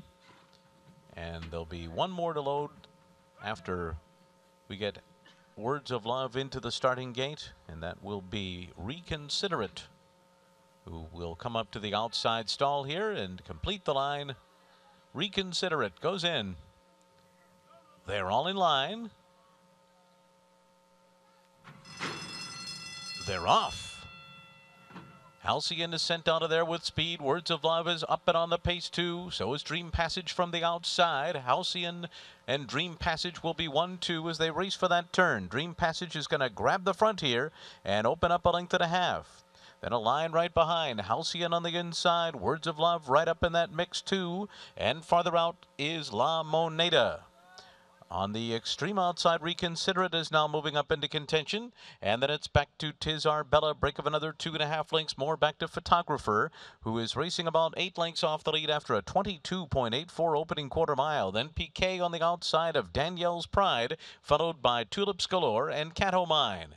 So they're heading up the backstretch here, and Dream Passage and Iran Ortiz Jr. lead the way a length and a half. Reconsider It second. Halcyon is third on the inside. La Moneda fourth. After that, it's Tiz Arbella running in fifth. Splitting Horses now 5 lengths off the lead. Piquet is there on the outside of 46.62 half miles. So the pace has been hot here. And Dream Passage is the leader as they make their way around the turn. Reconsider It follows in second. La Moneda third and moving 3 wide. Piquet is 4 deep on the turn. Halcyon behind them, ridden to keep up. And then it's 3 lengths more to Tiz Arbella, Photographer, and Danielle's Pride on the outside. They're into the stretch. Piquet comes wide on the outside of Dream Passage. Between those two, La Moneda fights on, then Reconsider It. Farther out, Photographer is next. Tiz Arbella toward the inside. And then comes Danielle's Pride. They're coming into the final 16th. It is Piquet on the outside. Farther out, Photographer storming home. Danielle's Pride down toward the inside. Photographer and Krista Carlo have won it. Danielle's Pride was second, and then came Piquet, followed by Dream Passage in 1 minute 41.11 seconds. It's the Warfront Filly Photographer for Glen Hill Farm. Tom Proctor with Chris DiCarlo aboard, who gets the win in the nightcap. Yeah, sort of a stagger fest home, and the 3 takes advantage of it. Good call here by Gabby. And you watch the first turn, they went really fast here early, 22.46. In the 12 horse, Piquet took control here, but the horse that made the last run won it. And she did get the right setup, Paul, and talking about the 3 Photographer, because they did go pretty quickly in front of her with the 9 Dream Passage, having to make the lead. Now, we did kind of have a late scratch at the 5 Smart and Sassy, who figured to be one of the speeds in the race, so that did fall into the hands of Dream Passage. But Photographer, well, she didn't really have a potent kick. It was kind of a small, slow grinding type of closing run, but she did what she needed to do in order to win. I think Iran Ortiz had to do what he did to get the lead. Otherwise, he's getting stacked up in the first turn. So he had to go too fast. For this quality of horse, it's a very fast pace. It was a quick time, and turf is very, very firm, but it clearly took a toll. It was kind of a stagger fest down the stretch, but as Gabby said, a bit of a war of attrition. Photographer gets it done. Pretty exciting race to close out week number 3 at Saratoga. Well, and an emotional victory as well with Leonard Lavin, who was the owner of Glen Hill Farm, passing away earlier this week on Wednesday at the age of 97. So great to see these Silks in the winner's circle here at Saratoga. Amazing job, Leonard Lavin, the Glen Hill Farm. They've done an incredible job for so many years. So a sentimental victory today with Chris DiCarlo in the saddle. Photographer takes this nightcap here, 3-6-12-9 finish.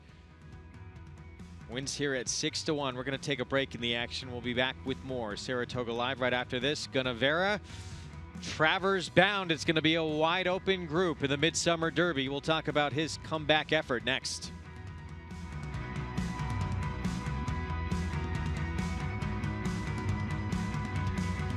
Selected sales, superior results. Success starts at Saratoga, the #1 ranked yearling sale in North America.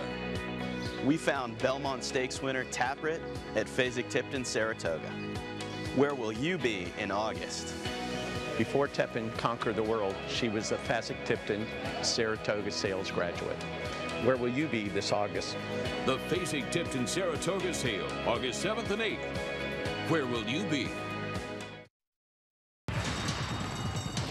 Change the way you watch racing forever with the new NYRA Now app. Live racing in English or Spanish from a variety of camera angles, race replays, talking horses, race analysis, and a multitude of on-demand content, all in high definition. NYRA Now is available on many platforms, including iOS, Android, Roku, Apple TV, Amazon Fire, and more coming soon. Download NYRA Now today, free in the App Store, and start watching the best racing like never before.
You're watching Saratoga Live on Fox Sports 2. The finale on this Monday afternoon here at the spa goes to photographer, daughter of Warfront, getting the victory in here. 2015 Fasig-Tipton Saratoga Select Yearling graduate getting the win to cap off our Monday action.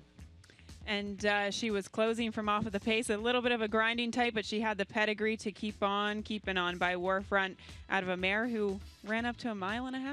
And again, an emotional victory with the passing earlier this week of Leonard Lavin, the man who has carried on the Glen Hill tradition. Craig Burnick standing by with Maggie. And certainly a sentimental win. Got to win after your grandfather's passing out at in California, but here today with photographer Craig. Talk a little bit about this filly and how you brought her along. And you bought her actually a couple years ago at the Fasig-Tipton Saratoga sale. Yeah, I mean, we love the filly. I actually didn't really take into account the New York bred. Just had great pedigree and great way. And then when we were breaking her at 2, she lost her air. She got totally paralyzed in her throat. So we had to do a surgery, a major surgery, not a little one, and give her kind of a year off. And we sprinted her a couple times because a lot of times horses that can't breathe, hopefully they can hold their breath that long. But she wasn't quick enough to sprint. So we said, well, we got to try her one time. And you know, they went fast up front and sort of fell down in front of her. So you could tell she was the only one running in the middle of the stretch. So it was good. And, you know, Glen Hill Farm involved in all aspects of the game. What's your favorite aspect of the game, breeding, racing? Well, I like racing. The breeding's great. You know, I guess I like it all. The breeding's great. The mornings of the track are great. But the best is racing. And, you know, for this filly, this is equivalent to her grade 1. I mean, these horses that can't breathe, they don't last very long. So to win a maiden race is big for her. They can't all be top horses. She's bred to be. She looks like one, but you know, she's limited with how long she'll last. So for her, this is her whole career probably, and everything else a bonus. So, and I like the racing, and that's what we like to do. Craig, I got to thank you for carrying on the tradition that your grandfather set forth, and surely miss him, and congratulations here with your win at the spa. Yeah, thanks a lot. It's a nice place to win, so appreciate it. You're quite welcome, Craig. Maggie, thank you very much. There's Craig Burnick carrying on that Glen Hill tradition. Of course, his grandfather, Leonard Lavin, missed across the entire industry. Such an important part of horse racing history for a long, long time. He was an incredible person, an entrepreneur, and they've done such a fantastic job, the whole family, establishing Glen Hill Farms, and they got another winner with photographer today. And as Craig was saying, if at the very least that helps her broodmare value as well, just considering her pedigree. Here's the Naira Bets late pick 5 follow along, 50-cent payout, $1,470 with photographer winning in the last, and that was the biggest price of the entire sequence. So another great return there in that Naira Bets late pick 5. The only way to play it outside the state of New York is through Naira Bets. Orb starting to make a name for himself at stud. Golden Orb on the turf, getting the job done. This was impressive, Christophe Clement trainee, and we've seen Orb actually have a lot of success on the turf. We saw Orbelution here, this Todd Pletcher trainee, a nice little filly owned by Star Ladies Racing. She came home fast, a fast final time, so really he's proven to be a pretty versatile sire in terms of his progeny so far. And I know there's going to be an Orb at the sale, I believe tonight. I want to say it's hip number 12, not positive about that. But early on in that sale, there's going to be an Orb going. So you, too, can have the next Orb at the sale happening right across the street at Fasig-Tipton tonight. We're going to take a break in the action. More to come before we say goodbye for another week here at Saratoga. We'll be back with one more segment after this and talk about a wide open 3-year-old division. And, of course, who is Gunrunner going to face in the Woodward. Rally Cry was huge in the Aladar. We'll talk about that when we return. The world's #1 sire of 2-year-olds, Warfront, continues to command top prices with yearlings this year, bringing up to $1.9 million. On the track, Warfront has sired recent Grade 1 winner Avenge, Grade 1 victors Brave Anna, and graded stakes winning juveniles in France, England, and Ireland, Roly Poly, War Decree, and Intelligence Cross.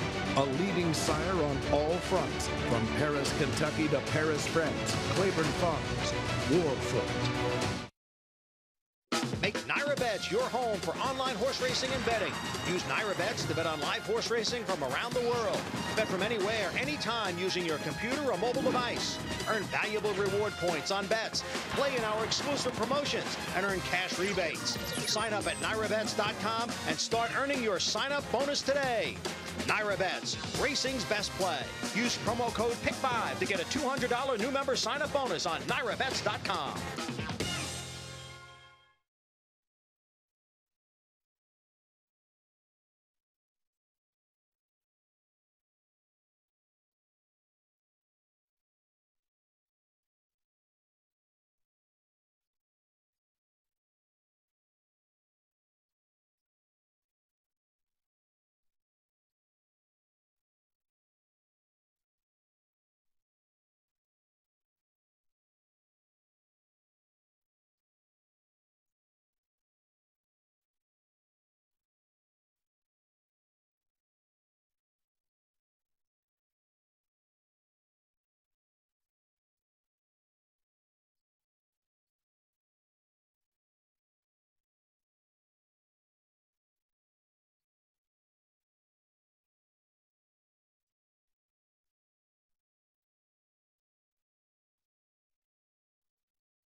We're back on Saratoga Live. Everyone having a fantastic time on this Monday afternoon at Saratoga. And that young lady, not camera shy. I think we found our next reporter. I think so, too. Saratoga Showdown contest. It is free. You risk none of your own money, just a mythical bankroll, but a chance to win some prizes. And our winner today, Vikings, will be earning 50,000 points in the NyraBets account. So well done. Well done. And an entry into that 2018 Belmont Stakes prize package. Like we said, it's risk-free. There's no excuses not to try it out. New York Racing Association continues to lead the way with its Spanish language content. Luis Grandison provides pre-race analysis along with race-by-race calls. Let's go back to last year's Saratoga Special. Gunnavera coming up big. Por 4, 5, 6 cuerpos. El segundo lugar lo va buscando por el medio.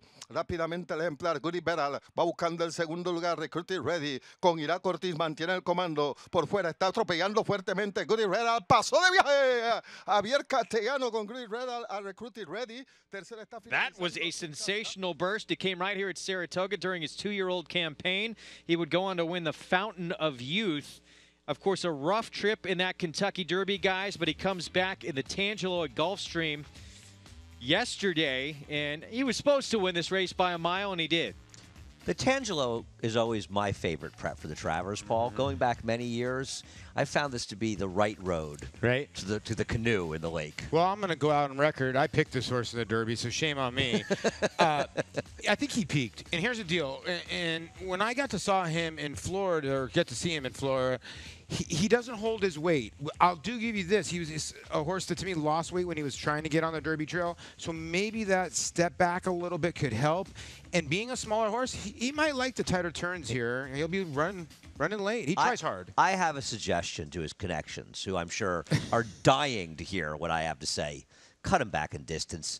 He's really going to be better if he was going a 7/8 to a mile as a closer. He's not beating these kind of horses going long. He has made that clear. No, I'm with you. And that's a pretty darn good lineup that we just showed you that's going to be lined up for the Travers Field, because to me, you're going to get a lot of horses that have won their races. Now, who's going to win the matchup race really is Always Dreaming the same horse, is Cloud Computing the same horse, is Irish War Cry the same. You could argue a lot of different horses that are going to be in the Travers Field. They're going to have to bounce back. Yeah, they're going to be a lot of horses they have to bounce back, but we'll see if Gunnevera can pick them up off his races. We'll see. Now, I was very impressed with Rally Cry. This is Keen Ice closing. Now, Keen Ice we're not going to see into the Jockey Club Gold Cup, and it seems like Todd has really got him back into peak form. And we'll see in 1.25 miles at Belmont. We'll see who shows up. He can win. He can win the Jockey Club. We'll see who runs in that race. We talk about horses with a lot of try. He has a lot of try, Keen Ice. He never stops coming. This race is over. This race is over. Some horses get discouraged. I thought the 2 ran a bang-up race and just gets run down. But Keen Ice is always going to run his race where if the race falls apart, he's going to be there right on the wire. Now, when we get to Rally Cry, you know, he was impressive in the Aladar, swishing tails a little bit. I think he was just getting a little lonely on the lead. He was involved in a pretty quick pace, and this race looked to be falling apart. And he beat a good horse at Belmont named Diversify. He's got a shot in the Woodward. Woodward is going to be a lot of fun. Travers is going to be sensational. That's going to be a wide open group. Hope you enjoyed our Monday action. Nona Mella returning to the scene of the crime where she romped in the Adirondack as a 2-year-old. She comes back as a 3-year-old in a sensational Shimmering Moon. Wins for Michelle Nevin, and photographer for Glen Hill Farm and Tom Proctor in the nightcap. We'll see you on Wednesday. Take care, everyone.